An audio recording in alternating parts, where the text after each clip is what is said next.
আজকে আমি কথা বলবো গুলশা মাছ নিয়ে। তো আসুন আর দেরি না করে আমরা বিস্তারিতভাবে চলে যাই আমাদের মূল আলোচনা। হ্যালো ভিউয়ার্স, আসসালামু আলাইকুম। অনলাইন ফিশ ডেলিভারি এর পক্ষ থেকে আপনাদের সকলকে জানাই আন্তরিক শুভেচ্ছা। প্রত্যেক দিনের ন্যায় আজকেও হাজির হয়েছি আরও একটি ভিডিও নিয়ে। আজকে আমি কথা বলবো গুলশা মাছ নিয়ে। বর্তমান সময়ে গুলশা মাছ খুবই একটি জনপ্রিয় এবং সুস্বাদু মাছ। এখন আমাদের বাজারে এই মাছের কিন্তু ব্যাপক চাহিদা রয়েছে এবং এই মাছটি খেতে কিন্তু খুবই সুস্বাদু। তো এই মাছটি আমাদের চাষ করার জন্য যে সকল বিষয় লক্ষ্য রাখতে হবে আমি প্রত্যেকটি বিষয়ে পর্যায়ক্রমে আপনাদের মাঝে তুলে ধরব। সাধারণত গুলশা মাছের একক চাষ পদ্ধতি নিয়ে আমাদের অনেকের মধ্যে কোনো ধারণা নেই। গুলশা আমাদের দেশে বেশ একটি জনপ্রিয় মাছ, আমি আগেই বলেছি। এই মাছ খেতে যেমন সুস্বাদু তেমনই রয়েছে বিভিন্ন পুষ্টি উপাদান। তো এই মাছটি চাষ করতে গেলে সর্বপ্রথম আপনাকে একটি পুকুর প্রস্তুত করে নিতে হবে। এই জন্য গুলশা মাছ চাষ করার জন্য 15 থেকে 25% পরিমাণ জায়গা সবচেয়ে ভালো হয় পুকুরটির জন্য এবং গভীরতা হবে 1 থেকে 1.5 মিটার। এভাবে গুলশা মাছের জন্য একটি পুকুর প্রস্তুত করে আপনাকে নিতে হবে।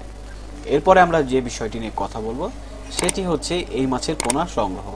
প্রিয় মাছচাষী ভাইয়েরা, আপনারা স্ক্রিনে যে নাম্বারটি দেখতে পাচ্ছেন, আপনারা চাইলে আমাদের কাছ থেকে মাছের পোনা সংগ্রহ করতে পারেন। আমরা সারা বাংলাদেশে হোম ডেলিভারির মাধ্যমে এই মাছের পোনাটি কিন্তু দিয়ে থাকি।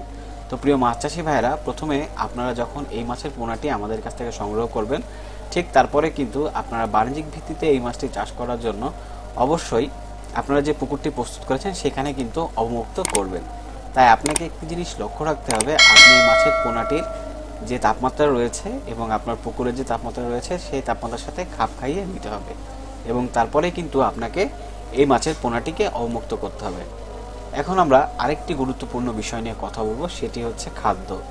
গুলশা মাছের পোনা মজুত করার পরের দিন থেকে মাছের দেহের ওজনের শতকরা 2 থেকে 6 ভাগ হারে সম্পূরক খাদ্য হিসেবে সয়াবিন পাউডার, আটা, চালের গুঁড়া, ফিশ মিল আপনাদের দিতে হবে।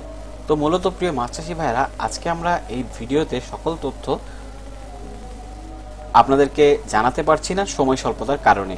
আসলে একটি ভিডিও দেখে বা 2 থেকে 5 মিনিটের একটি ভিডিওতে সকল তথ্য তুলে ধরা সম্ভব হয় না। তো প্রিয় মাছ চাষি ভাইরা, আপনারা আরও বিস্তারিত জানতে আমাদের যে স্ক্রিনে নাম্বারটি রয়েছে এই নাম্বারে যোগাযোগ করুন এবং আপনারা আমাদের কাছ থেকে এই মাছের পোনাটি যখন সংগ্রহ করবেন আরও বিস্তারিতভাবে কিন্তু বিভিন্ন তথ্য আপনারা জানতে পারবেন।